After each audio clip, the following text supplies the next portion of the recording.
morning and welcome back to Reaper Pro Tips with me, your host, Anne, and disembodied hands, pretty much Quindy, and just an inch on. Hi, everybody. Good morning. Happy Monday.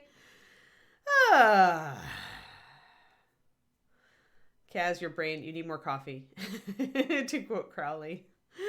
How was everybody's weekend? We have a madam to work on today.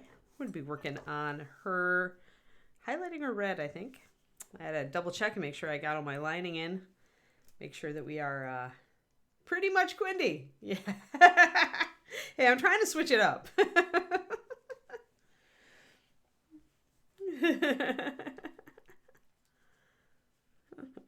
So 1 week from now, everybody, 1 week from now is our 500th episode. So y'all had better be here next week on this day of the week, the 23rd of May. Yeah, there you go, Crowley. Send some virtually to Kaz, okay? But yes, we are having a great celebration wherein we return to our Kickstarter dragon and get some more paint on it. And hello, Tashi. Good morning. Morning where you are. Morning where I am too. Yes, so 1 week from today, the grand 500th episode celebration will begin, and we will be giving away online gift codes for free product on Reaper Miniatures. So, yes, that's what I'm hoping, is that the wild jackalopes will not keep anybody away. Trying to straighten out my glasses here. Apparently I sat on them or something.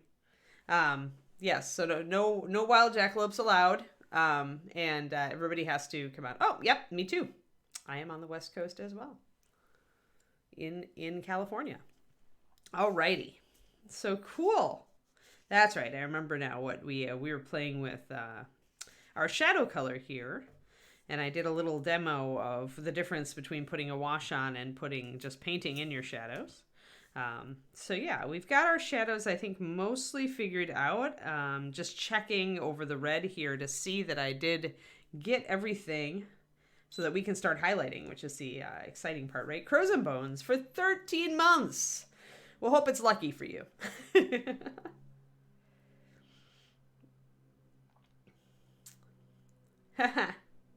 Good. Yes, do be here on this stream on Monday, next Monday. Because it will be a celebration. I missed some lining. I see it now. All right, well, we're just going to grab some Rogue Shadow real quick and put that in. A little bit on the sleeve over here. I totally missed it. Oh, no, you've been collecting jackalopes. Well, now what are you going to do with those, Quindy?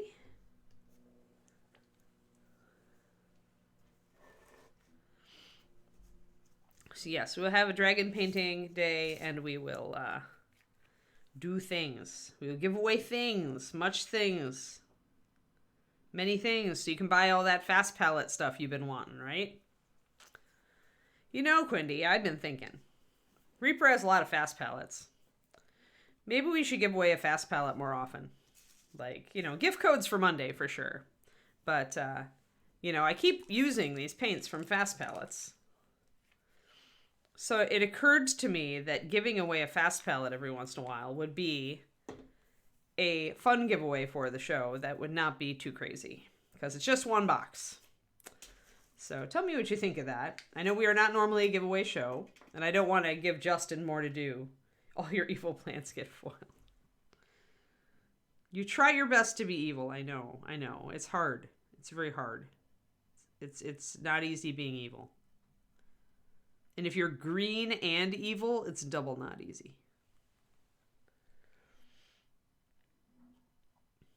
I don't know. I'm not going to put a system on it. First, I want to see if Quindy thinks it's just too much. Because remember, if we do that, when you do a giveaway, it's not just we do a giveaway. It's fun. It's also we have to figure out a way to get address information, and then we have to put that on somebody to mail those out. And if Justin is already totally slammed with ReaperCon stuff, because it's that time of year where everybody is prepping and trying to get ready for ReaperCon, I don't want to add to Justin's angst because, you know, angst levels are high already.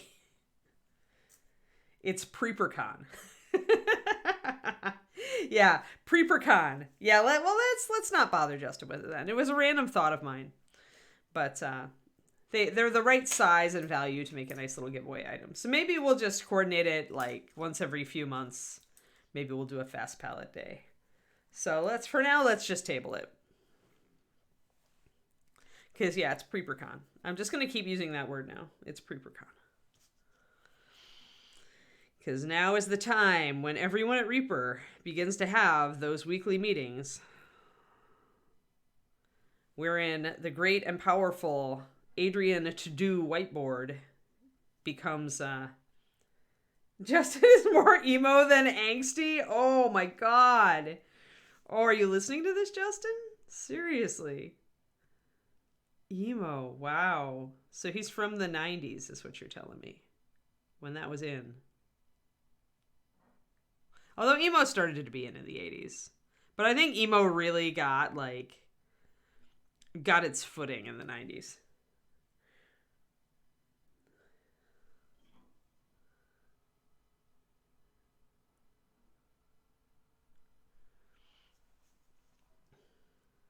So I have a music playlist, and usually David doesn't like to listen to music when like we paint. Like he'd much rather listen to like an audiobook or a podcast or something.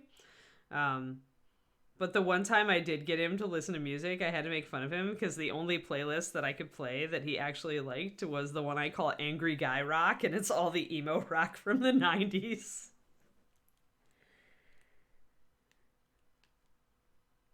Oh man. Justin. Well, we all have those, you know, things that we like that are kind of embarrassing, but we still love them. So nostalgia, right? Like I've got to say, okay, so let's share now, guys. If Justin's been outed with his embarrassing secret love. So let's see. If I had to think of a band that I absolutely adore that is embarrassing to admit nowadays, I grew up.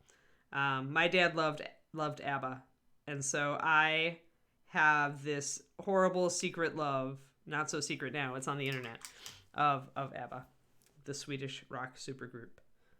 ABBA. I always pronounced ABBA, but you know everybody seems to pronounce it differently. Whatever the case, I still have a crap ton of their songs on my phone. So, how about you guys? If you had to think of, even if you're not typically embarrassed and you refuse to be embarrassed, what is the most, what today's culture would consider embarrassing like that you have? If that you are willing to share on the interwebs, obviously.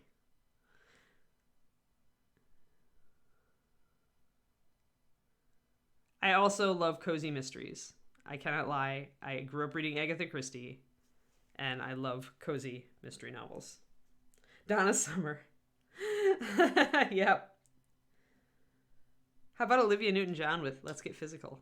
Like embarrassing 80s songs you hate to love, but you do. In fact, I really need to download that one.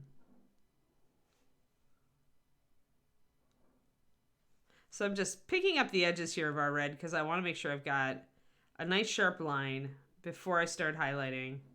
I like to get my shading out of the way first. And just pretty much putting a dark line around all my spaces of red, double checking to make sure I've got everything defined. Technically, the little strand of pearls on top of her hair could go red. I haven't decided yet what color I'm going with that. I'm going to hold off. I might go gold with it. Might not. Xanadu. Awesome. Yep, English covers of Japanese anime tracks. There's a good one. Oh, Power Swans. Wow. J-pop all the way. Awesome. That's right. Yep, boy bands. Yep. No regrets. Neil Diamond. Yep, Neil Diamond. My dad was a huge Neil Diamond fan too, so. 80s hair bands. Awesome. Super fantastic. Alrighty, gotta get in here. And there. Okay, I think I've got pretty much... Oop, I missed this part underneath. Not that nobody's really going to look underneath, but you always want underneath to be okay anyway. I've not listened to a lot of J-pop.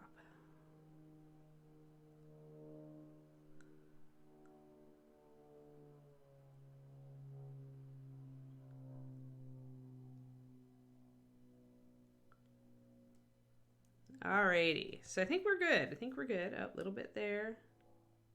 Seems like I did not quite get to the arms last time.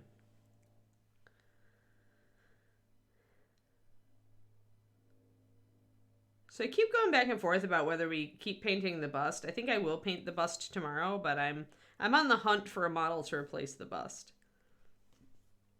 Just because since Reaper hasn't put it back out, and we have no idea if it will ever be out again. And I've kind of covered the things I wanted to cover for you guys on the bust.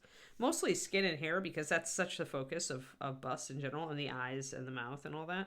And we did all those already. So, hey, I don't think Fleetwood Mac is embarrassing. Fleetwood Mac is awesome. Awesome. All right. So we're pretty good. We got all our aligned stuff. Now we can start putting on exciting highlights. And because we want this to stay burgundy, I'm going with a very blue red. So I am actually going with violet red, which is the highlight or the midtone in the triad that includes burgundy wine. So yes, violet red is where I'm going to go. I think I may make it a little bit brown as well. I may mix a little bit of our Urgathoa red into it because the Urgathoa, along with being kind of bluish, is also kind of brown. So I'm going to grab my Urgathoa red just in case, and I'm going to see... I may want a drop of it in the violet red, since otherwise they are a little bit... you can see that they would go together, but I feel like I always like to just mix a little bit of, the base color into the next color up. I always feel that way.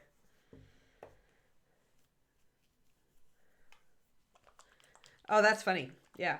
Yeah, that's true. If you're younger, then people may totally not be up on the bands that, if you like bands from the 80s, or even in Fleetwood Mac, they were in the 70s too.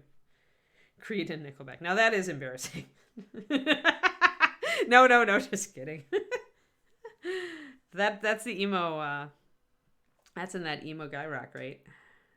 All right, so let's go 1, 2, 3, 4 drops of violet red. We'll do the count from Sesame Street, because why not? So there we go. And it is very, very, very, very bright. I am going to drop a drop of Urgathoa in it. My worry is that this is going to take it too dark, and we're not going to see much of a difference when we start highlighting, but I'm going to try it anyway and see if it works. It's not like I can't mix up, oh no, a piece of dried paint got in my paint. Get that out of there. No flakiness. No flakes allowed. This is Monday. We can flake out on Friday. But flakiness is not allowed earlier in the week. We all know we're going to go downhill, but let's try. Let's try not to be flaky this early in the week. There. Perfect. So yeah, the fact that it's not that much darker or lighter than Urgathoa makes me go, no, I don't know if this is going to work, but we'll find out. Where is my water? There it is.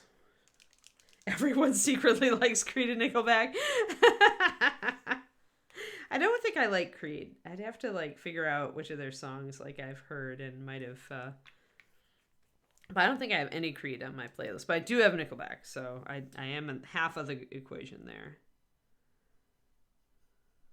I pretty much just pick up odd songs from everywhere. If I'm in a restaurant and I'm listening to something I've never heard before and I like it, I'll just Shazam it and get it. We didn't have to stay up because out here it actually started at sunset. We actually had to wait until 9:30 before we could go out and see the moon. And it was just starting to end, so it was mostly red, and then it just had a lighter edge on the bottom. It was really pretty. And then it later on, by the time we went to bed, it was mostly back, but it had a bite taken out of it. Hello, Babel. Yeah, I thought we were going to have too many clouds. We actually had quite a bit of clouds in the sky here, which is odd. Alrighty. Let's try this red and see if I like it. And I want to try it on the bigger places. I did thin it 2-to-1. That may have been a little bit too much thinner. Because when colors are closer together, if you're thinning a lot, you may find that you just don't really see your highlights. And that can be sad and disappointing. So let's see here. Now I want to keep some of my Ergotho red underneath this, so I'm going to leave a little bit of it sticking out, and I'm going to try to just highlight a stripe that leaves a little bit of that showing. Now because I'm going over a dark red also, this isn't going to pick up like it would if I put white underneath it. Remember that trick. But I want this to be a dark red, and that's kind of key. If you want your reds to stay dark, think about starting dark with them. Start with a shadow color. I didn't start with my darkest shadow color, obviously, but I did start with like my second one. In a pentad, this would be like number 4, if number 5 is the darkest shadow. And if 1 is the highest highlight.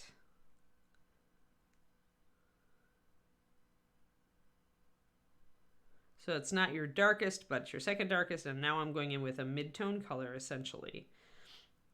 It is picking it up a little bit, like I'm seeing a highlight there, so it is working. It's just not as bright as it could be. I'm going to go over it again. But I do see it. Like, I see it on the surface. It's a bit hard to see. Need to unload my brush a little more. But it is there. And the key to keeping your reds dark is just to, again, leave dark red over a lot of the surface. I'm going to put together 2 more highlights on this.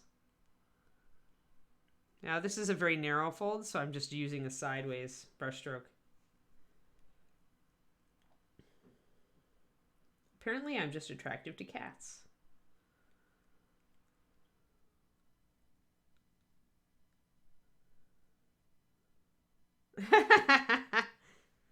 Frolicking cardinals.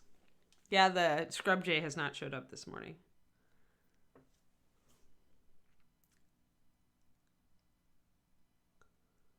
I have not had the shiny bluebird distracting me from the stream.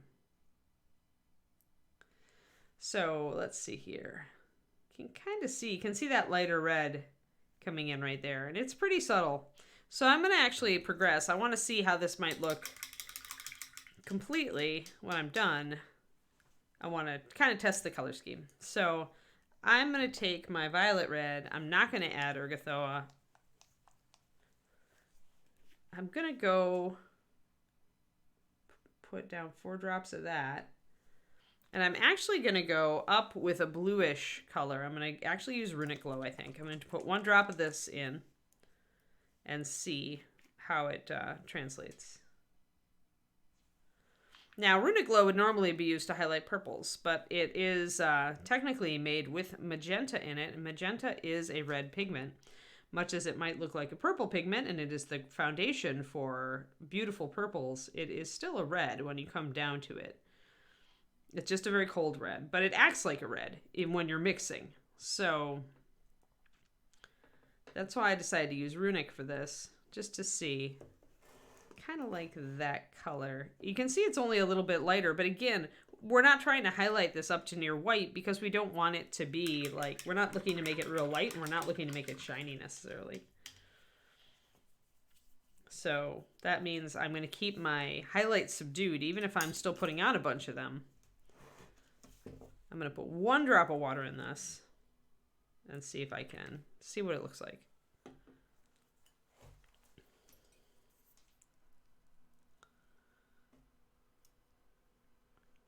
That's probably going to cover a little bit better because there's white in that Runic Glow.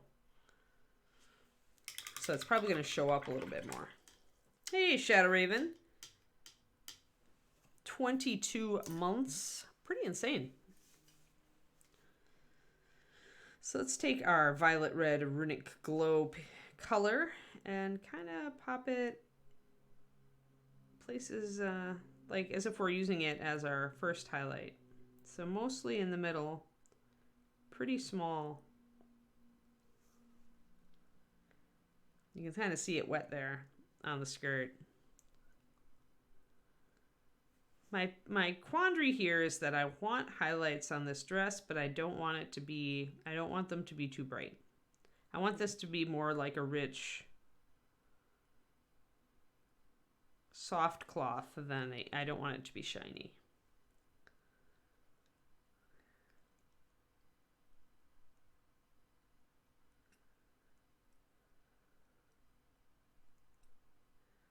Yeah, it's definitely headed towards summer, Tristodoma.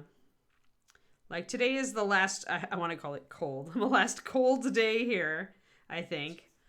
It's meaning it's supposed to be under 70. At least it was supposed to be under 70 last I checked, which is why I'm in my flannel this morning.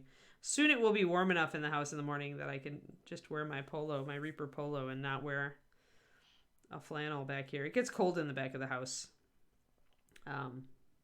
during the winter and spring.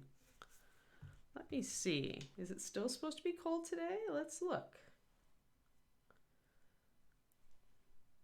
Yep, still only 67. But after that, I think for eternity, we are in the 70s and 80s. I do not. You can have all the cold, Kodiak, okay? All the cold is yours. See, I hate being cold. I love it when it gets hot. I just love it, love it. We're talking about, David and I have been looking for back patio furniture. I would love to have a nice loungy chair out there. Especially for when the doglet comes. If the doglet comes. The doglet is still a question mark. Oh, we should have news of the doglet. I touched base with my breeder yesterday and asked her when the ultrasound was to confirm pregnancy.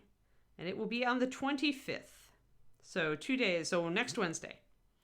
Next Wednesday, we will find out if our doggy mommy is preggers. All right, I'm going to mix one more highlight here, and I'm going to do that by actually taking this and putting some white in it. Tiny bit of white. I don't want to go too far.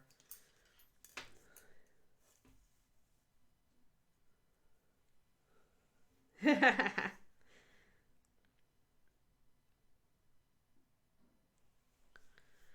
love warm. Yeah, like I've said this before, but in Texas, like in the spring, like the first, like in May, like, you know, the first 90-degree day, I would usually wander outside to go home for lunch to let the dogs out. And I would be like, it's what a nice, fine, hot day. And I'd look at my phone and it was 90 degrees. I don't know what it is, but there's people on opposite ends of the spectrum, and I am the heat tolerant person. I mean, 17 years in Texas probably did not hurt this, because, you definitely are going to acclimate. But I acclimated pretty fast, as I recall. So I'm going to use a lot of water in here because I used a drop of white. And this is going to make it go quite pale. Yeah. So there's our strawberry pink. Haha.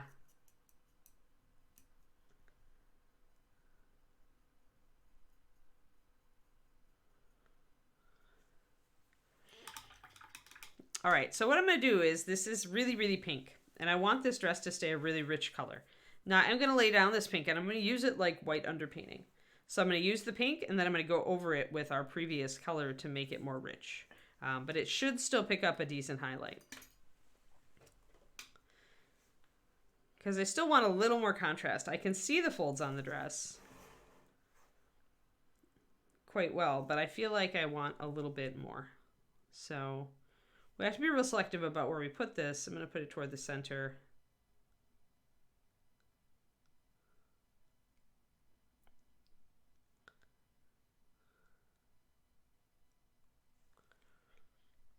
Got a little bit of the highlight there. And I'm going to put a little bit over here. And then I'm going to go over it. So that's gone up pink. But I don't want that feeling. So I'm going to grab a bit of my previous highlight. I'm going to mix a glaze with it. So glaze is just colored water. Maybe put a little bit more of that other one in there. There we go. Make it more of a rich color. Maybe even use a little bit more mid-tone. Now it's a little bit too thick. Another drop of water. You really just want colored water. You really, really do. You don't want a wash. You want actually thinner than a wash. Oh, have fun. Yeah, Chinese food. Go for it, Shadow Raven. There we go. So I think this is pretty good. It's maybe a little heavy, but we'll see. I'm going to paint that over this.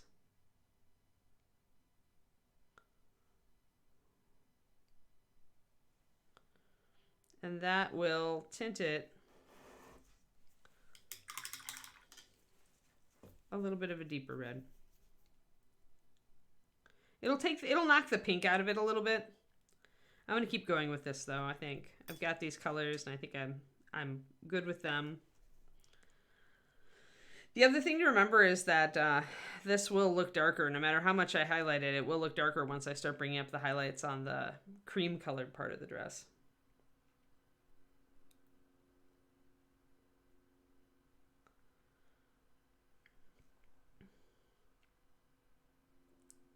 So again, these little folds are very small. If you want to kind of still make it appear that they blend, go with a sideways stroke over them instead of a up and down stroke. It may make only a small difference, but it generally does actually make a difference as far as how the eye perceives the surface.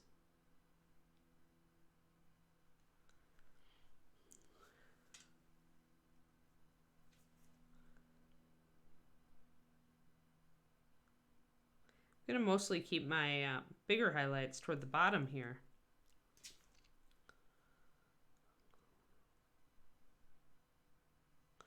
Now the key to going up with a pinky color without it going incredibly pink is to keep your pinky color very small.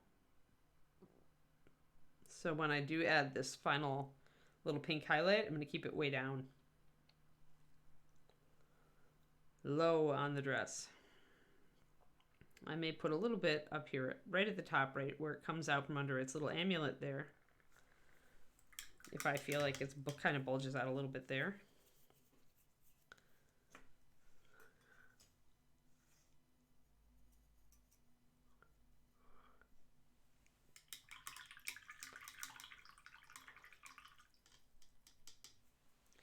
But yeah, if we want to keep this dress very dark, then we're going to have to keep a lot of our 3 darkest colors on the surface and make our highlights very small. You still need the highlights though. You can't just leave the dress like dark red with no real highlight. It will just not look right. It's perfectly possible to keep this dark color but still put 2 more levels of highlight on it.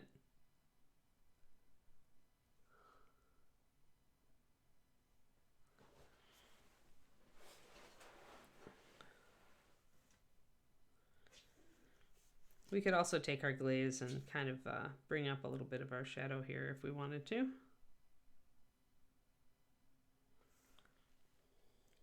Paint it into that area if we find it's really dark.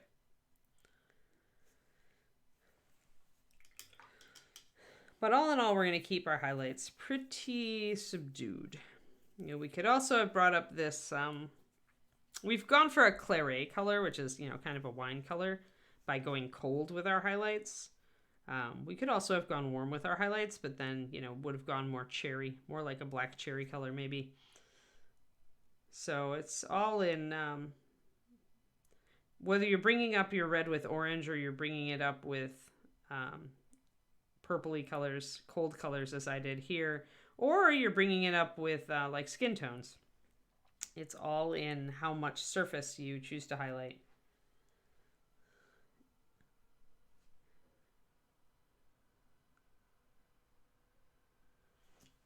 And remember, as you bring up your highlights, since you're using more white, you can leave more brush strokes. So if you're going to put texture at all, that highlight is where to do it.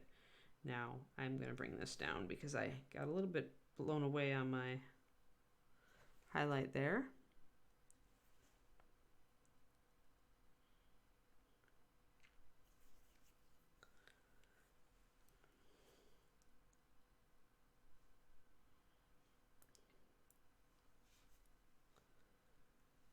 So there is a little bit of highlights down there. I like it. It's good. Okay, let's get to the top of her. Now we're going to get into smaller areas. So now we have to be a little more cautious. Now I do have a double line here up against the top of the bodice, and I feel like I want a white underpaint here. I feel like I am going to go for that. So the pink underpainting is just fine when I have big broad areas, but when I have small areas where I really need to bring out detail, then I feel like I really do need to go for the white underpaint.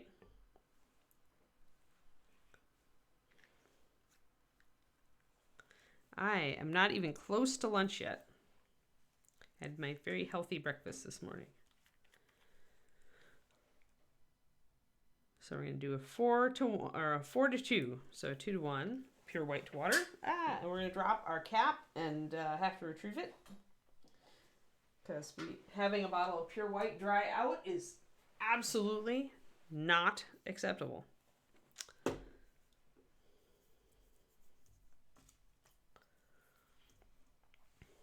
think I'm having salad for lunch.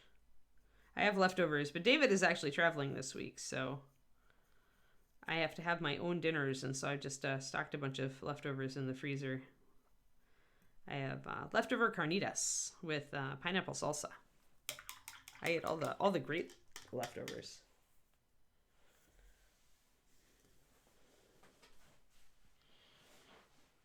Canned soup. Hey, I used to love canned soup when I was a kid. That was one of my treats, was to.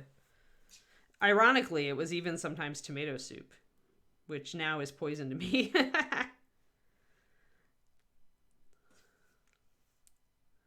All right, so let's get a little bit, let's try this out. I did put a little shadow there, so I don't want to interrupt the shadow.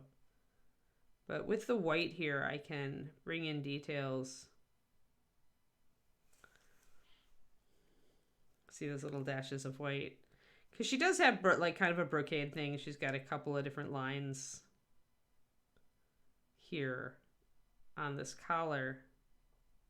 They're going to get lost unless we accentuate them on such a dark color. So let's just hit this and try. Going to make them a little bit uneven at this side so that they kind of blend in.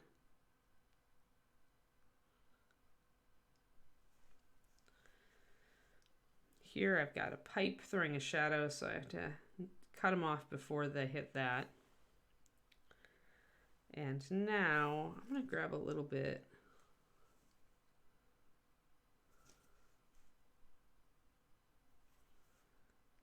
of the pink and see if I can blend in the, there we go.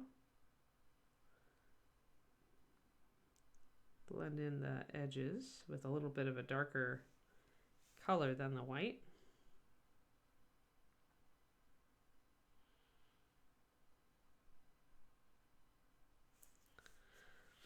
All right, so we got that.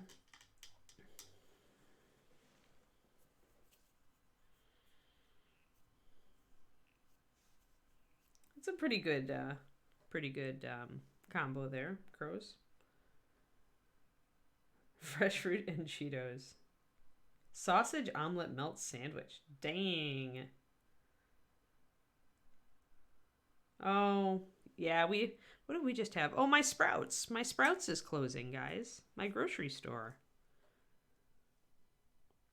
Given it was kind of I hate to say this, but kind of a crappy old Sprouts, but still, it's my Sprouts and it's only 5 minutes from me, and the next closest Sprouts is 20 minutes from me, which is very annoying. So I'm doing a heavy glaze over the white because I do want the white to be toned down. That does bring up the highlight really well, though. Look at it. You can see it now, but it looks red.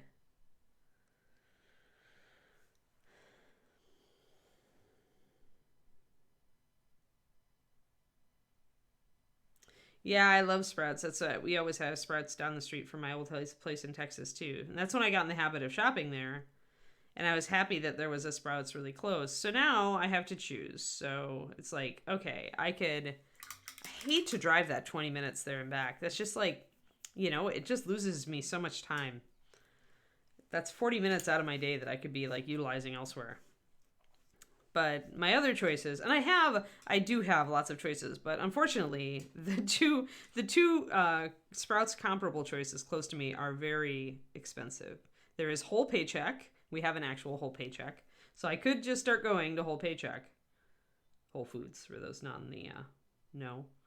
Or we do have, and this is interesting, and I haven't really shopped there, but I could like start shopping there. But we have a local grocery store, like privately owned. It is not cheap because, well, private grocery store probably doesn't get as good discounts as big box grocery store. But I've gone there because they're kind of my specialty store place. Because they have duck. Like, they've got fresh duck. So if I, like, need or want, I guess duck is never a need, right? But I do love it. So when I go there when I need that. And there's some of the... there's some other products that I really enjoy that they have. So I could start, like, going to the... Yeah, Whole Paycheck. I know, but Whole Paycheck is wonderful. Don't get me wrong. I love it. And if I had to go once a week, though, I think it would murder my food budget. And because Sprouts is my once a week store. And then we've got a Safeway, honestly, walking distance from Safeway. So standard big box store. But I do a lot of gluten-free and organic and crap. And so Safeway is not so good for that. Oh, their organic veggies section isn't too bad, but they don't have a lot of the other products that I'm looking for, so we're going to do a line down the middle here. So yeah, that's my great quandary. No, too far away, Pendrake. Like, Whole Foods delivers. All during the pandemic, we ordered from Whole Paycheck because they did offer home delivery, like, while things were otherwise closed. But it like I said, it is pricey. So I have a couple of choices. I could just like drop some of the items off of my list that I'm used to getting, right? And kind of just deal with other substitutions or just not eat them anymore. And that would lower the price tag probably. Like, there's stuff that I buy because I really enjoy it, like kimchi. I probably could just like get, just other pickled veggies or do my own and be perfectly happy. I don't really care about the fermentation thing. I just like the flavor. So, there's stuff that I buy that I could probably stop buying and just, do that selectively on my grocery list and probably be able to go to Whole Paycheck without completely destroying myself. At least that's what I'm hoping. Yeah, see, Jack and Ed are painting. I completely agree that duck is a need. Like, I love duck. They sell packages of fresh duck thighs and duck breasts and whole ducks. So I'm just like super happy. Like, they're pretty much a boutique, like, high-end little local grocery store. Their produce always looks amazing though. Like, so I'm like, well, maybe I should I probably just need to sit down and look at my grocery list today and really ask myself, what do you really need off of this? And what can you just like purge? Because I'm trying to like lose weight also. So it's like, it's not a bad thing for me to reassess my buying habits. Because I probably don't need to buy things that are not encouraging my weight loss. Yeah, that's nice, Kroniko. Yeah, that's our Amazon Fresh, I think that's what it is over here that does that. And I was using them a lot before in the pandemic, but now I enjoy getting out. I enjoy going to the grocery store. I enjoy shopping, especially for produce. I'm picky about my produce, so I do occasionally still order from the Amazon Fresh thing, which is I don't know which stores they work with around here. But I can get products on Amazon Fresh that I can't get at any of the stores around here, and that's what confuses me. You don't think you've ever had duck? Duck is a weird animal. It's a weird bird, literally. But they're tasty. It's like, it's more flavorful and fattier meat, and it's darker than chicken. But duck broth like packs such a punch with like flavor. So I keep duck fat after I do a duck, and I do all of our roasted vegetables in duck fat because you can't beat the flavor punch. And I use duck broth as a sub or as a partial sub in soups, in chicken soups, because the flavor is just so much better. It's so much more intense. I feel like a lot of chicken broths can be kind of weak.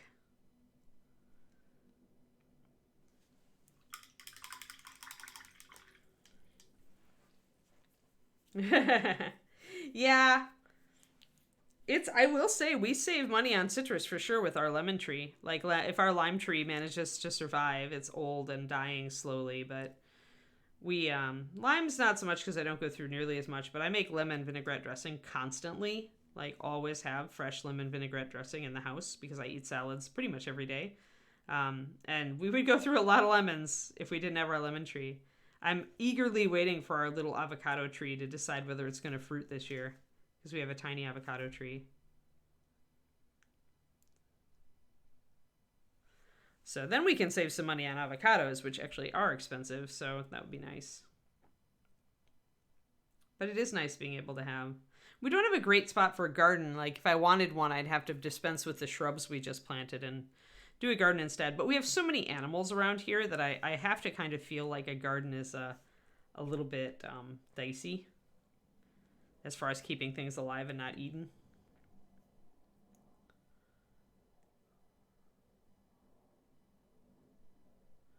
Oh yeah, see, I love the fat Twisted Oma, but then that's because I did the keto diet. I think when you do low carb, high fat, you just get your palate shifts maybe, and you get more of a, you kind of like get more of a taste for the fat. I feel like that might be a thing. So I could see how you wouldn't like it, especially if it's not something that is like the way you eat, you know. But they usually do keep the fat cap on the duck.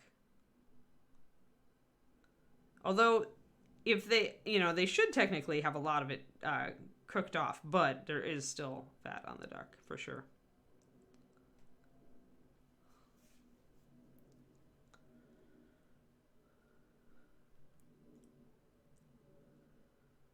Oh no, Kerniko.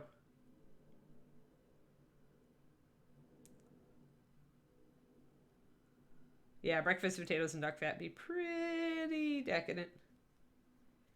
Yeah, yeah, Tygo. I like cooking duck.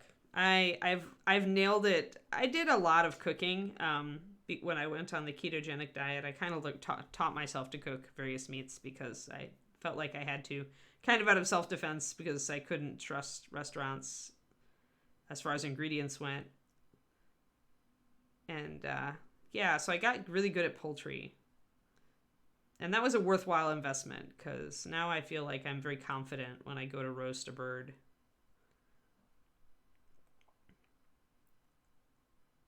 As far as the duck breasts, I do them in cast iron. And pretty much nail them.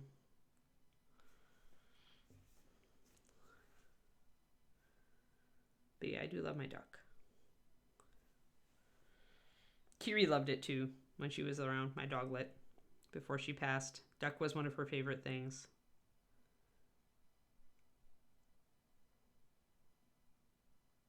I'm looking forward to having a new doglet to introduce all the foods to. Yeah. Yeah, everybody's biology is different, right, Twisted Oma? Like, that's the thing is, like, I did amazingly on the high-fat diet, but not, so a lot of people wouldn't have. It really is about just kind of dialing in your personal, like, what works for you. Just like everything in life, right?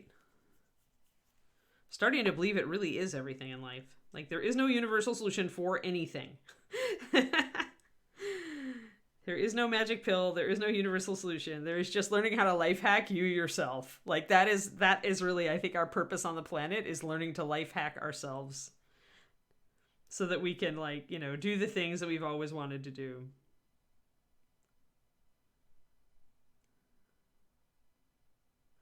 Trying to get a little bit of highlight here on the shoulder.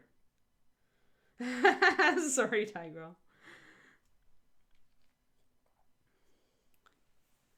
Yeah, I do love meat. Well, I love things like prime rib, which have that nice fat pat on them. It's so good.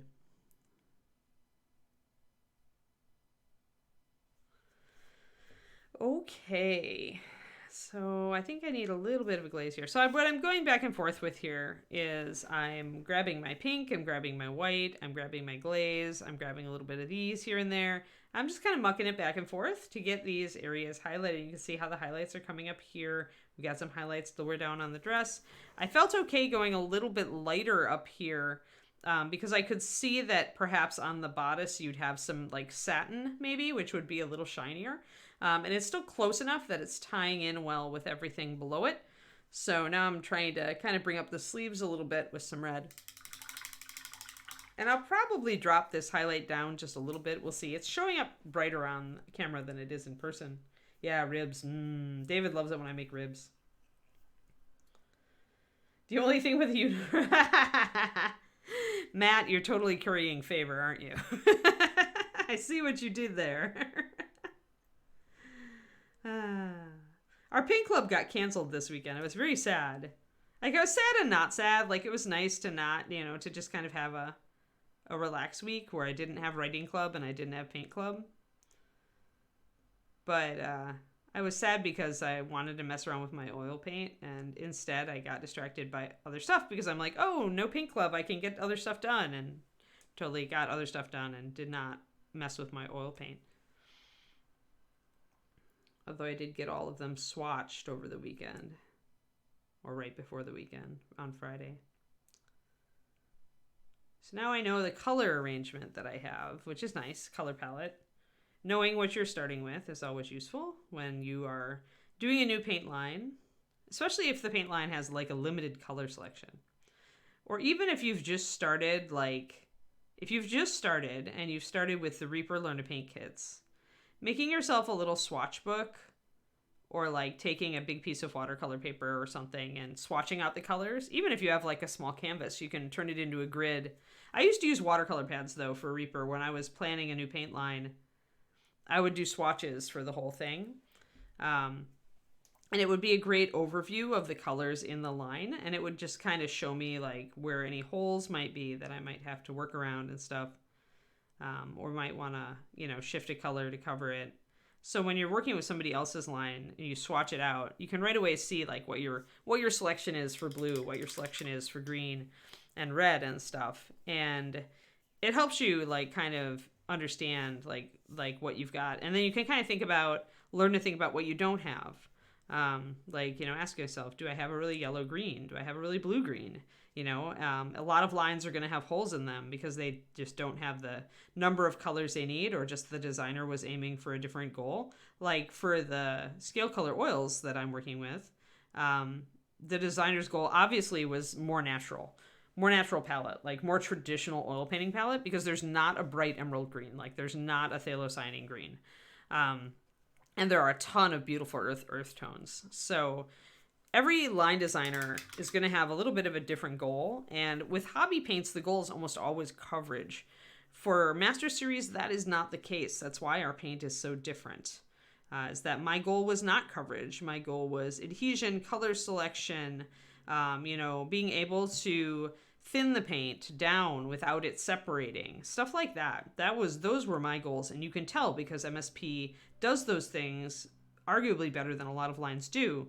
And that was because I set out with that goal in mind. And we do not have like great, we don't have universal coverage like some lines do, but we hold up a lot better to other techniques. So it's always a trade-off. But you can tell a lot about a paint line by looking, just kind of like swatching out your colors and seeing what the priority is. Like, does everything have great coverage, but maybe it feels a little thick and goopy? Did this person really like want a good selection of reds in the line? Is there a lot of different reds? Things like that. And once you understand that about your line, then when you use a different paint line, as many of us do, I know a lot of people like just kind of wobble around and try different paints.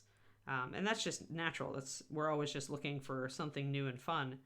But then when you look at your next paint line, you'll be able to see, oh, this person really didn't like care much about red. They only gave me a couple and they're kind of standard, but this other line has a lot more, variety here, and I've got a lot more choices and stuff like that.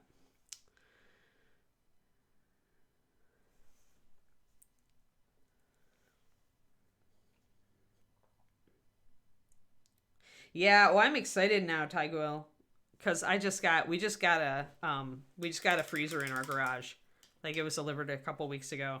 So we have a separate freezer now that's empty except for two little packages of meat. And I can't wait to go and buy myself a big old pork shoulder. So I finally have room to chop it all into chunks and throw it in there. Like cannot wait.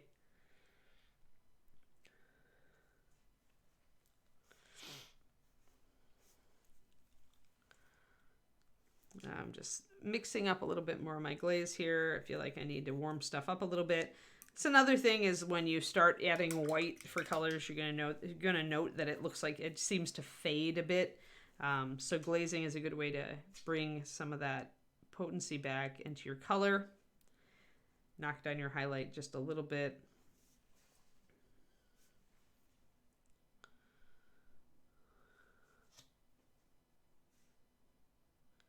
So I'm doing a little bit of back and forth with my pink color and my white, kind of getting something in between. I'm hitting the edges on these darts because the edges definitely kind of poof out. There is kind of a little bit of a fold running down the middle that I want to rescue as well. And then up here, I think I just want a little bit more. I'm doing kind of a stippling stroke here, just as an experiment to see. Yeah. Yeah, for sure. We got it because David likes bread products, but I avoid bread, but he loves bread, but he would fill up our entire freezer with like, awesome bagels and things from the bagel place. But they take up so much darn room, so we finally just compromised because I wanted to have a lot of meat in the freezer and he wanted to have a lot of bread in the freezer. So we determined that we needed another freezer. So he has half and I have half.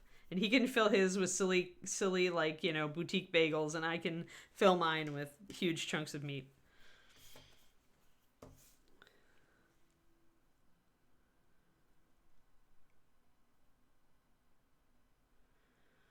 Yeah, because sometimes I just like to stock up, like, especially now that, like I said, I have to switch grocery stores to someplace possibly more expensive. So I'm going to be, like, watching for sales, and I'm going to be stocking up more. And the freezer totally lets me do that. Lets me hard engage when I see a good sale. So see that I'm bringing up that texture, just bringing up little edges. I'm keeping a lot of dark, though. There's a lot of dark still on this surface.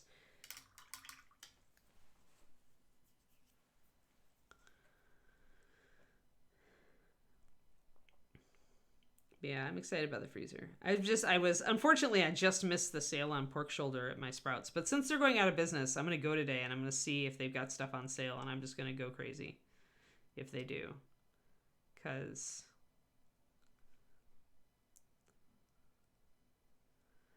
then we can stock up on meats. Pricey things potentially on sale. Hopefully I won't be the last one there. Hopefully they started their sale. Hopefully they'll start their sale like today. Yeah, we thought about getting a Costco membership. I don't know that I want to go that big though. Like, we're only 2 people and I don't eat that much anymore. Like, I eat smaller portions. So Costco just doesn't feel like it's like the way to go for me. But buying, bigger cuts when they're really on sale, that I can do. I can get behind that. Oh, breaking all the things. Fun, Nemedzik. David runs into that at work every once in a while. So I get it. I feel it. All right, so I think we've gotten a lot of the highlights here. We didn't really do anything underneath this sleeve. It is in shadow, but I am going to bring a little bit of my highlight into this. Just one of my darker highlights, essentially the ones without white in them. We'll go in here, and you want to bring in a little bit of highlights, but keep it dark when it's in shadow. Yep, that's what we have. We have an upright freezer. We didn't get a chest freezer. We decided that the problem with a chest freezer is that everything sinks to the bottom and then you can't find anything. So we went and invested in the upright freezer. I think we're really going to like it. Like, I'm excited. Because I also like making, when I cook, I like to make big batches and then freeze leftovers. So this will let us do that. So yeah, it's awesome. And this also lets me buy like 2 ducks when they're on sale and put one in the freezer. Like, it's just, yeah, I'll be drunk with power in no time, guys. I could buy 2 ducks. 2! Total extravagance, man. All right, so let's get this other shoulder highlighted here. So we can see how the front is coming out. You can see the highlights on the dress now, can't you? But we're still keeping a pretty rich color. I do feel like maybe I need to come up a little bit more at the foot of the dress. But I think I'll save that for the end when I do a kind of a final pass. But yeah, I think her red is really coming up nicely. You can see it. You can see the highlights. I do need to take down these just a little bit more because they're showing up a bit pink. But I'll hit it. I'll hit it when I come back around.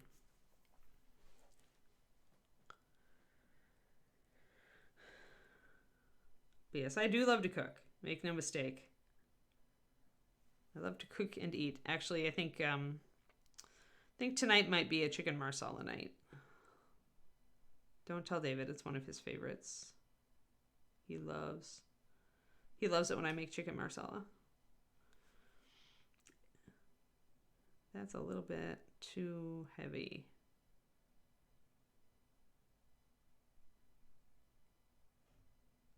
So again, we're bringing in 2 lines over the shoulder here just to bring up that detail.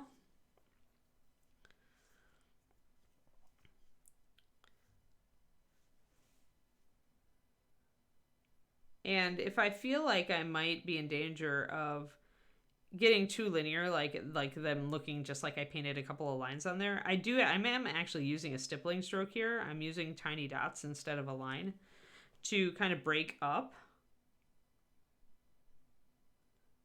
the surfaces that I am, like the lines that I'm painting over.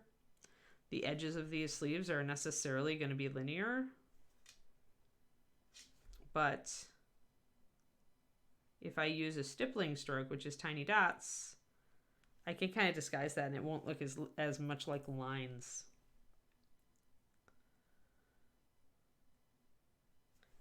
Yeah, if you have that many kids and then self-defensive measures like, buying a ton of like next day bread are necessary. We do not have that problem. Though I keep thinking about, like, I'm only going to have 1 doglet, so I could try raw feeding. I've never really gone in for it. I have many friends who do. Oh, tiny insect on my paint mat. Now a dead tiny insect. But yeah, but I don't know if I want to go that far because it's expensive and not sure I'm up for it. Oh, I froze? Oh, yeah. I was going to say, my bars look okay.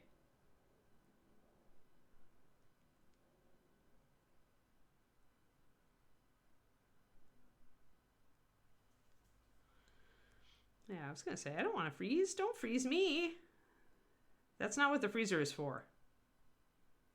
It's definitely not for David to become an axe murderer. I tried very hard not to choose an axe murderer for my future husband.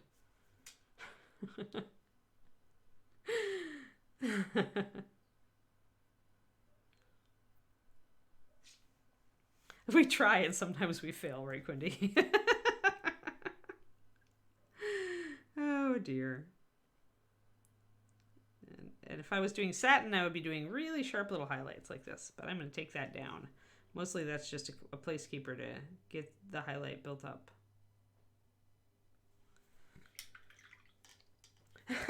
JP, yep, you bet. We're full of weird moments.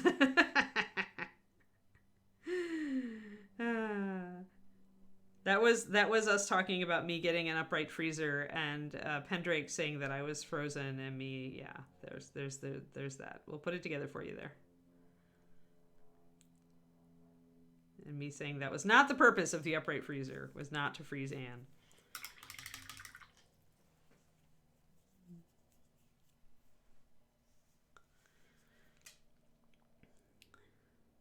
All right, so we're still working with a selection of white with kind of this off pink that we mixed, and it's violet red mixed with a lot of other stuff at this point, with some magenta even in here, and working up this wine colored dress highlights. We want it to stay dark. We want it to be in the burgundy range, like a red wine color. And so we have to leave a lot of shadow, a lot of darker colors in the tones, but bringing up the highlights now, using glazing to knock them back down when we need to.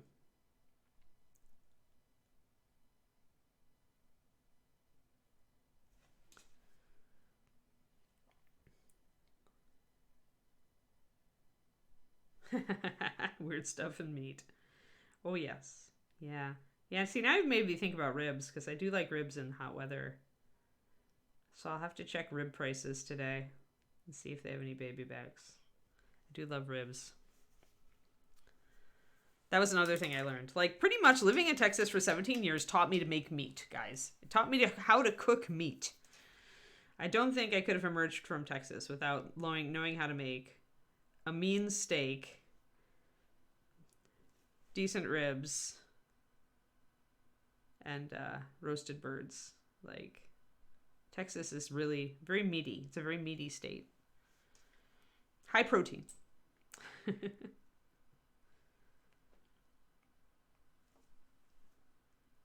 Yeah, the meat is pretty darn awesome. But then that was the nice thing about me living there and then coming here, is like I learned how to make it while I was there, and now I can make all of my tasty meat out here. Ironically, I moved away from Texas, but there is actually a decent Texas barbecue place like 10 minutes from us out here. Because, you know, people like me, people who like were in Texas and learned to cook in Texas, and then they moved, and now they decided they didn't want to do without their Texas cooking, so they opened a restaurant. For which we are grateful.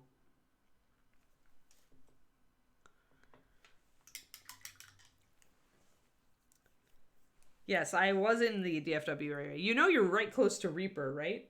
SN Grins? Like, if you're in DFW, you are like an hour from Reaper max. Reaper HQ.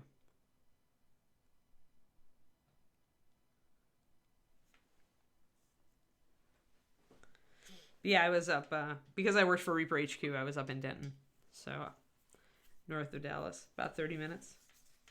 Yeah, Reaper's in Denton, Texas. We're on the Denton Chamber of Commerce. And we do give tours.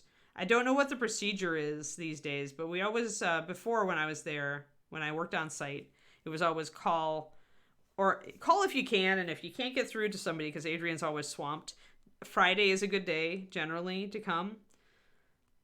We have, I don't know what the status of the Reaper game store is right now. And of course, you know, post-pandemic, I have no idea, like, not being on site, what we're doing or not doing, but we used to give tours. I'm sure we're going to give tours again, so. But yeah, we are there. We are there. Reaper is a Texas company. It started in Louisville. Actually, it started in Al's Garage, which I don't know if that was Louisville or a slightly different city, and it has stayed in North Texas ever since.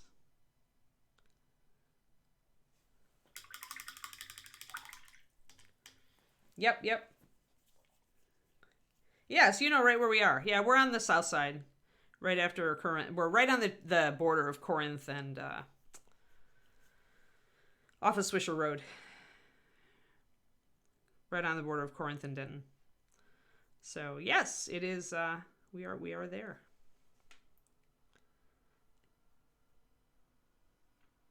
We are there, and if it isn't open now, it hopefully will be open. You don't know if the Reaper game store is open. Do you know, Quindy?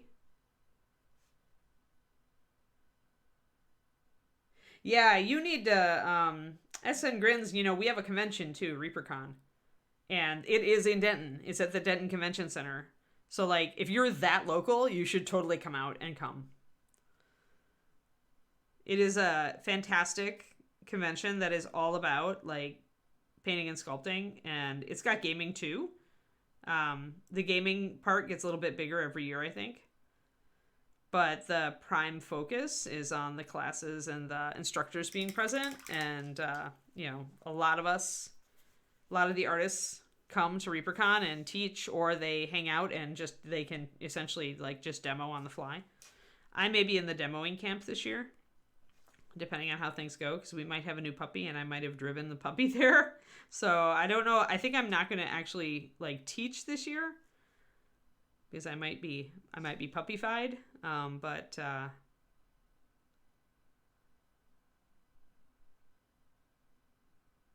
not sure how that's all going to work. Like, we have our hotel room, but now I'm like, do I really? I'm not sure how it's all going to work.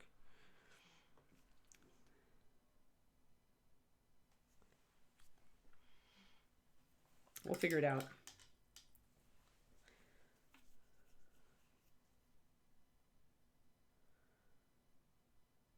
Yeah, totally. Yes, totally come to ReaperCon. It'll be fun. It's always fun. ReaperCon's always a good time.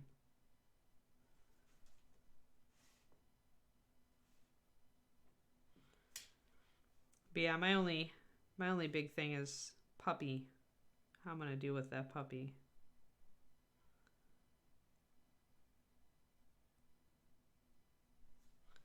So I'm doing just a little bit more highlights up here on the shoulder to bring out the detailing here. And now we're gonna go down to, got a highlight there.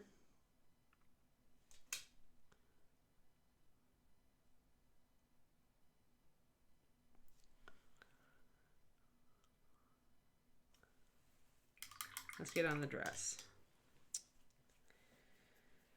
They are not, we haven't been Origins for ages. And we didn't make Adepticon this year either, JP, because we had a Kickstarter that launched right at the end of Adepticon. So the Bones 6 launched right at the end of Adepticon, so Ed ended up canceling our booth. We haven't been Origins for years as far as I know. Like, I remember when we stopped going. And we stopped going to Gen Con as well. Cons take up a lot of resources for us, and they don't generally... Like, it's just become hard to work with them and to, like, just to transport Reaper across the country. And because we're a very small company, relatively speaking, still, taking some of our main players off the board for a week of travel to the con just was really proving to not be a smart move. So we stopped going to a lot of the big cons.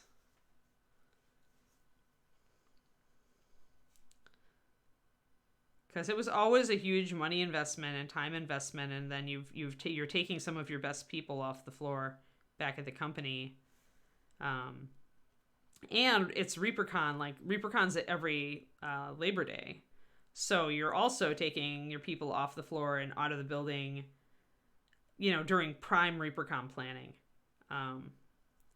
So I think Reaper, you know, and again, Ed can always change his mind. But Reaper is really focused on our own con these days, because that's a lot easier for us. The ReaperCon is growing every year, so there we go. So we've got a nice solid rich red on here. I love this color. Yeah, it's been a long time. They stopped going when I was still working at HQ.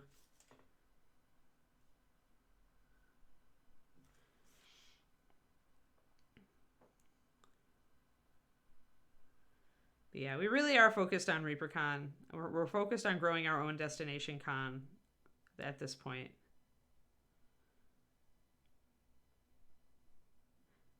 I mean, it was always kind of exhausting to do the cons, so I can't say I blame Ed for going away from that. Although we do still like to do Adepticon, but that's also because Adepticon is very miniatures focused. I believe that was the reasoning. Is because Adepticon, like, it is all about the miniatures con. So it's a lot like ReaperCon in that way. Although Adepticon is definitely more focused on gaming, and ReaperCon is more focused on the craft side, the hobby side. So putting some highlights here on the top of these folds, you can see those coming up. So yeah, we go to Adepticon still. Also, Adepticon is kind of, it's at a good side of the year. It's exactly opposite ReaperCon. So it means that, we can put resources toward planning Adepticon, our presence in Adepticon, and it's not taking away from ReaperCon as the summer cons would. So we were doing PAX South as well, but I'm not sure about that these days either. Like I said, I moved out here to the West Coast and started working just part-time for Reaper back at the start of the pandemic to be with David out here. And so I'm not in on the weekly meetings anymore on site. So any info or data or methodology that I have that knowledge of is quite old and should always be taken with a grain of salt. So I haven't chatted with Ed about any of this stuff recently.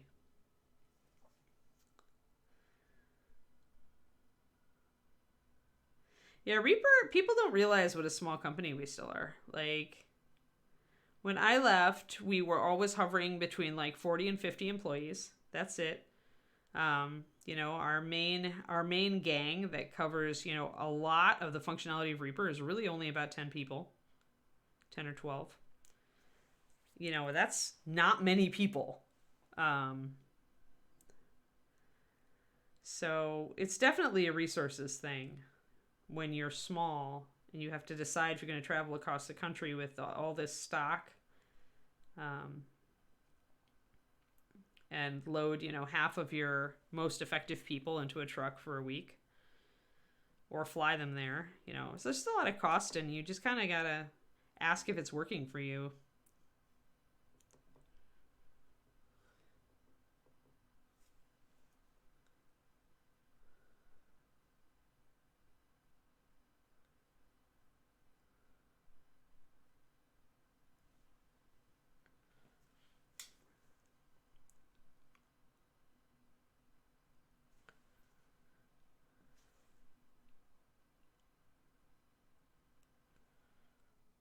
Gonna put a little bit more of a highlight there. Although technically that's under her arm, so I should darken that down.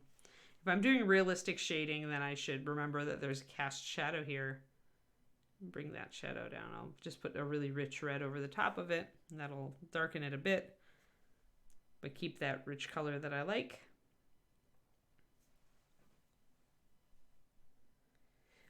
This is a color, it's a fast palette color. It's called Gnawed Bone, I believe is what I used. Yeah, Gnawed Bone. It's over white primer, so that's why it looks lighter on the model. I'm going to be darkening it down with some shading before I bring it up toward white JP. So I think this is the Gloom and Grave fast palette.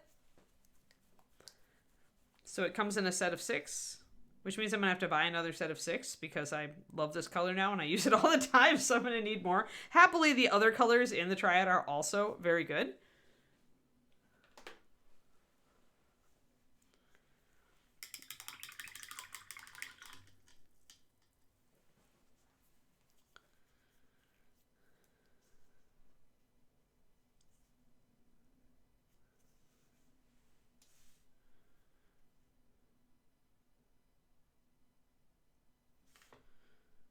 But yeah, I use it's pretty much, I used to use stained ivory all the way all the time this way. It was 9142, but it's been out of print for a bit. Gnawed Bone is actually a warmer, kind of more golden brown shifted stained ivory. So I actually think I like it a little bit more than I liked stained ivory. But I like using kind of that golden tan color, pale golden tan colors for base coats on warm whites. Gloom and Grave. There we go. Quindy with the link. So I've got just a little bit of highlighting going here on the edges. I am stippling. I'm using kind of a spotted or dashed stroke. On cloth, it's smart to use that kind of stroke. If you're, it doesn't make it look weird at all. It's more like suggesting the texture of the cloth at that point. So you really can't go wrong doing it. Really can't go wrong with stippling in general, in my opinion. Especially on 28, where it's just going to come across as kind of noise, like texture, randomized texture. And on 28s, you really can't see specific texture anyway because they're so tiny. Like, it wouldn't be realistic to do a lot of types of texture. Although we did do some on our Knoll. The Knoll Pirate is like our texture miniature that we did it on. And kind of explored like what you can do. But essentially, unless the texture is going to be really rough, you're not going to see it on a 28 millimeter figure. If you were looking at a human being as far enough away to be the size of this figure in your eyes, you wouldn't be able to see any fine texture. So mostly what I'm doing here is just a little bit of interference work to make it look like there might be texture there. You really can't tell what the texture is, but you wouldn't be able to. So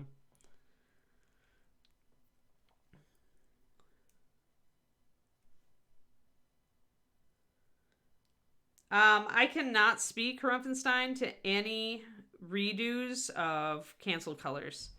The best I can do for you is to say that many of the newer colors that have come out have been based on older colors, but I don't think the khaki triads sold great. So I don't know that they would rebase a color off of it, but you never can tell. Like, I'm not in charge of it anymore, so since I'm not the one doing the paint anymore, it's all Ron and the new team, and yeah, it's a great color. And like I said, the other colors in that fast palette. Actually, JP, have you seen? This is a miniature I painted entirely with colors from that fast palette. So you get a pretty killer dark kind of brick red with it, and you get the purple. And you get that kind of like the green. Actually, I've got that right here. I keep it close because I love it. It's Grave Gloom. It's a great kind of sickly pale yellow green. It's awesome for undead and evil people. And then you've got the Nod Bone color there that I worked in. And you also get a liner called Death Knight Black, which is this kind of bluish black that we've got on here that's faded. So you get all those colors in that fast palette. And they're, as you can see, that's a great selection. Like, it's just a fantastic palette for dark undead evil things. So highly recommend. Like, out of all of our fast palettes, that is the one. That and the monstrous skin tones one tend to be the ones that I recommend the most. The other one, this one, the Monster Colors Dungeon Dwellers with the Goblin, Kobold, Ogre, Gnoll, Orc, and Troll. That's also a very useful fast palette. Those tend to be the two that I recommend the most. But I think I love Gloom and Grave the most. That and Surf and Turf. Surf and Turf isn't actually named Surf and Turf, but it's what we call it. But yeah, I love the Gloom and Grave colors. I think they're a fantastic selection. And a lot of the colors in Gloom and Grave are really different. Like, really different from other, like, anything else in the line. And so they're all very, very useful.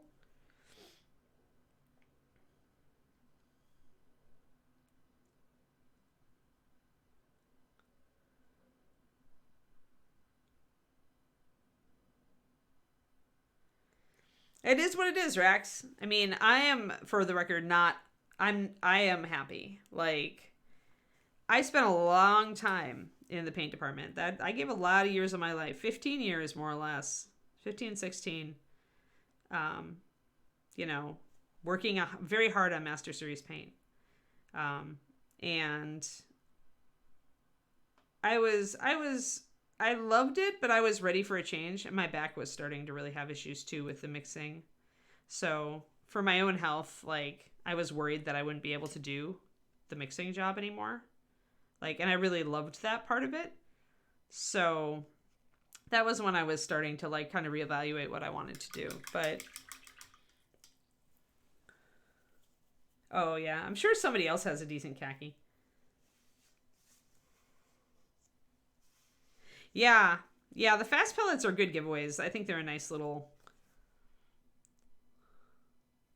item for that kind of thing.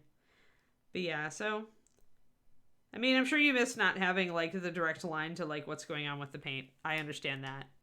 But the older you get, the more you know everything changes. Everything changes and everything doesn't change. But the particulars tend to. But I'm very happy where I am, so I don't regret not being in charge of the paint department anymore. I do miss mixing, but my back doesn't. Well, Rax, I mean, that's why Ed wants to do a historical line, right?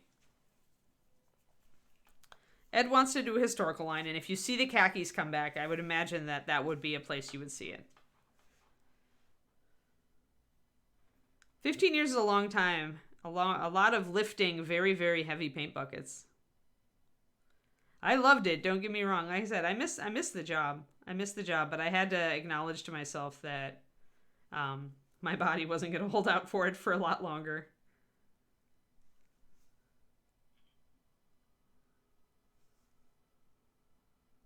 I inherited my father's back, although I haven't had to have the spinal fusion that he did. Thank everything in the universe. I'm doing my yoga and my physical therapy religiously, so I don't ever have to.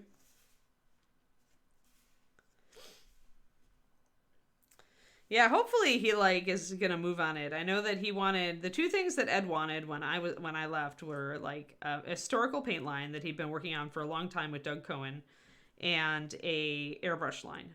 Like Ed wanted those two things.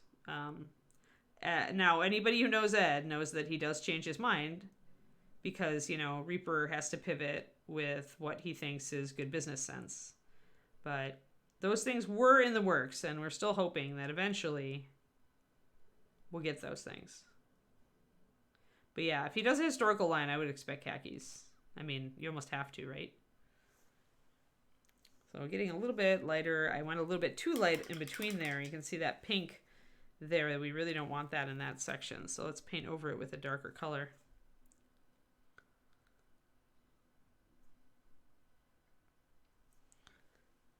There we go. Pretty much, Grunico. Pretty much. That's pretty much. Now imagine me in a paint spotted lab coat and you pretty much got it. I don't know. I don't know how big the military community is. Like, I assume that there's a lot of people in it, but I think it would satisfy a need. I'm not sure how well it would do. It would definitely be interesting to see. And there still are a lot of people who paint historical, but I worry about that hobby because it's aging. And there weren't a lot of young people in it when I used to go to the shows. And I think that's why it's so important to always be welcoming and make our hobby accessible to younger people. Because, I mean, I got worried even at Adepticon this year because I noticed a lot of, not a lot of young people. But that could be just because it was freaking expensive to go to Adepticon.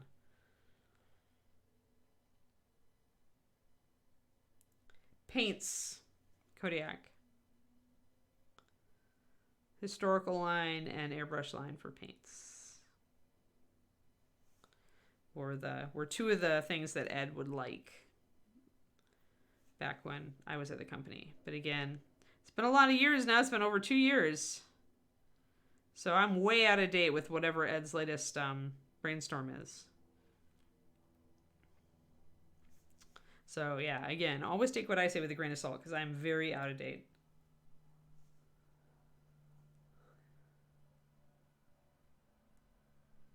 Yeah. Yeah, I know there are places. UV, we just answered that earlier, but I'll answer it again. Hold on. So, Quindy, you still got that link to that Gloom and Grave Fast palette? So this is Nodbone. It's a really nice base for warm white, and that's what we're going to be bringing that up. We're going to be bringing it up to a light cream color. I'm going to be putting some shadows on it too before we do that. But Nodbone is the base. It's part of a fast palette, which means it's part of a 6-color box set from Reaper. And all of the colors are awesome. This model was actually painted only with those colors. So everything on this model was done with the colors from that fast palette. So it's a really good one for icky, evil, undead, Cthulhu-y, kind of stuff. But you can see the gnawed bone. I'm using it to like bring up the headdress and to highlight the wood and to paint the book here. And also to do the skulls. So that's the color. It is awesome. Go out and buy yourself a fast palette. And thank me later.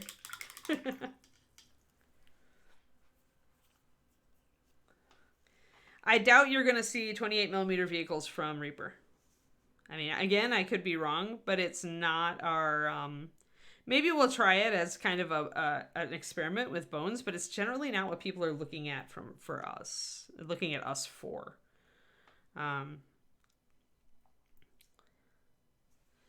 Which isn't to say that you can't iterate as a company and go into new territory without, with success, as you absolutely can, but there's definitely things that Reaper is known for now, and eventually, because you built an audience that wants a certain thing, you do get, to the point where when you try to introduce a product that's very off topic, you just don't see sales, right? Because people aren't coming to you for that. It's the same thing with painters and the same thing with writers and the same thing with everything. Like it's just people get expectations and they get kind of, how people get in their mental ruts. They're like, Reaper does D&D fantasy, that's what Reaper does. And even though Reaper does other things, it's not the majority of our market. So when we try a new thing like busts or a flat or something like that, it gets a small number of sales, but it doesn't. It kind of just kind of fizzles then. Or it can.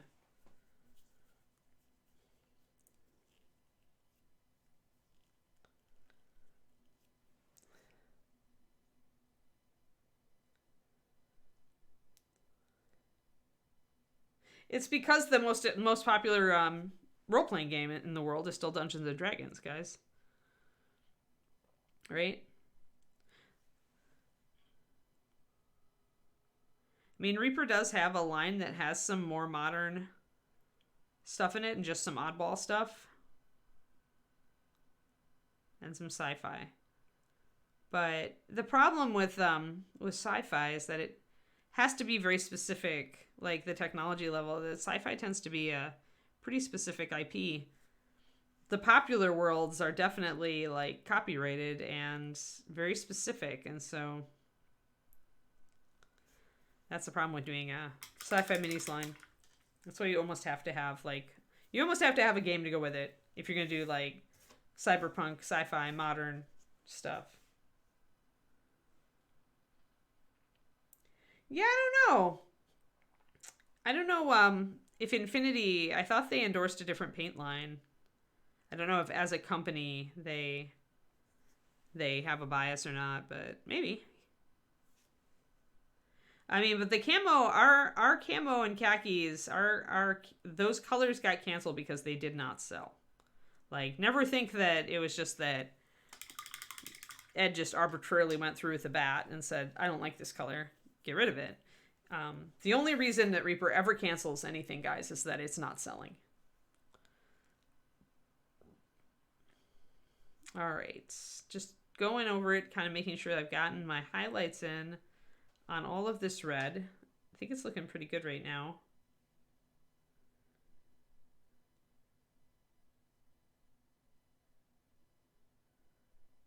Oh, good. I'm glad you like your ceramic palette.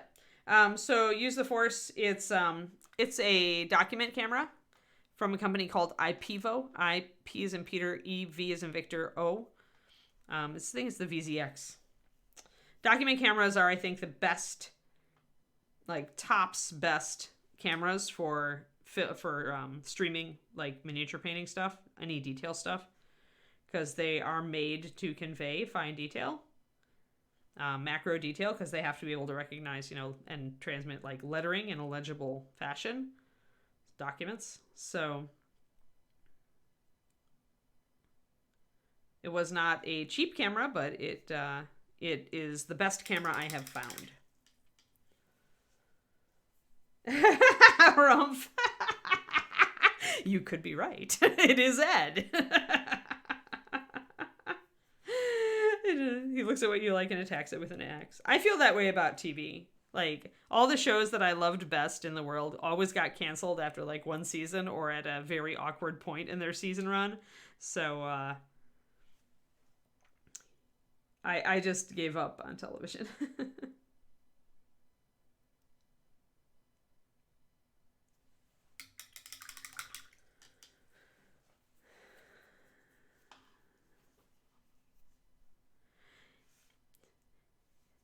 Yeah, it's just, it seems to be, it's what people like. Like, it's fantasy is one of the top genres in fiction, and still, even after all these years. And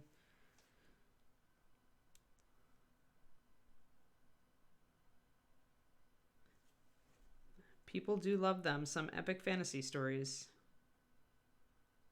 Just doing a little bit more highlighting down here on the bottom now. Gonna go around to the front and do it as well.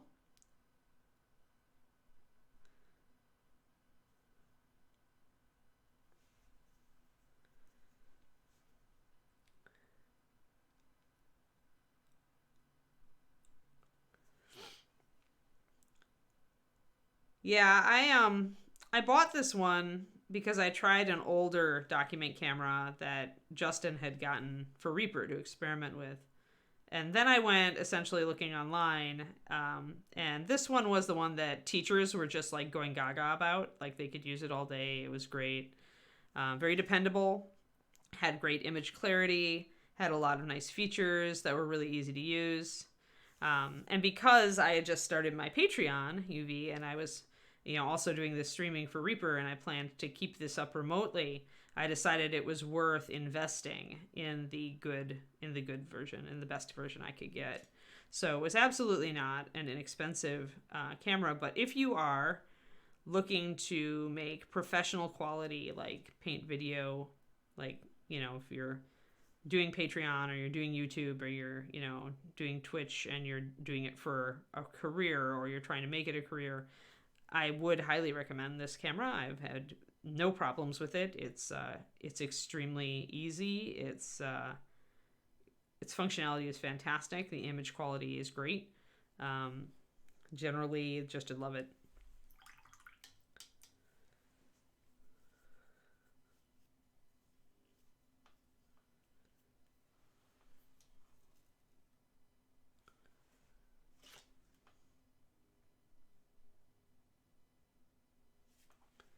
Got a little bit too light in here, I feel like. Gonna bring it back a bit. There, nice dark shadow. Everything still looks dark red, even though we highlighted it pretty significantly. You can see all the details. You can see all the highlights.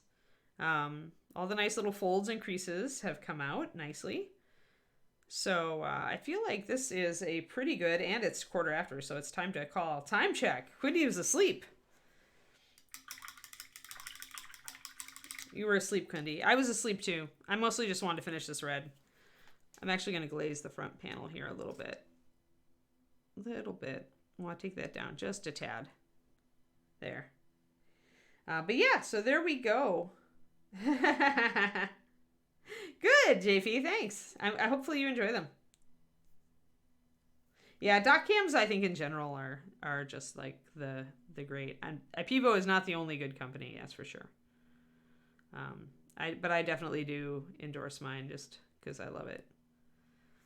And if I died, I would cry. So I probably should get a backup. But yeah, thanks for hanging out. Oh, Quindy was texting her fiance. Oh, maybe. You're fine. All right. So what we did today, we mixed highlights for a dark red that we wanted to stay very burgundy, very wine colored. We used a more cool red with violet red as our base, and we even brought it up with a very, very magenta-y pink, which is Runic Glow. We managed to get all that. We used a stippling texture to keep things from getting too linear on a lot of these very long, straight highlights. So there we go. Yeah, we're gonna still do some work. We've got to work on this cream. We've got some black that I need to address here, but she's coming right along, yeah. Glad you guys like her. So tomorrow we will be back on El Bust. I think I'm gonna do either wool or lace. We did the epaulette last week and it looks great. So I'm going to start just generally blocking in a lot of other stuff. I'll probably block in the red tomorrow. I may block in the rest of the gold. I probably will work on highlighting up the lace and maybe adding some lacy texture to the edges of this, a little bit of texture freehand. So we'll be on bust tomorrow. Just because I haven't come up with anything else I'd rather paint in the big slot yet.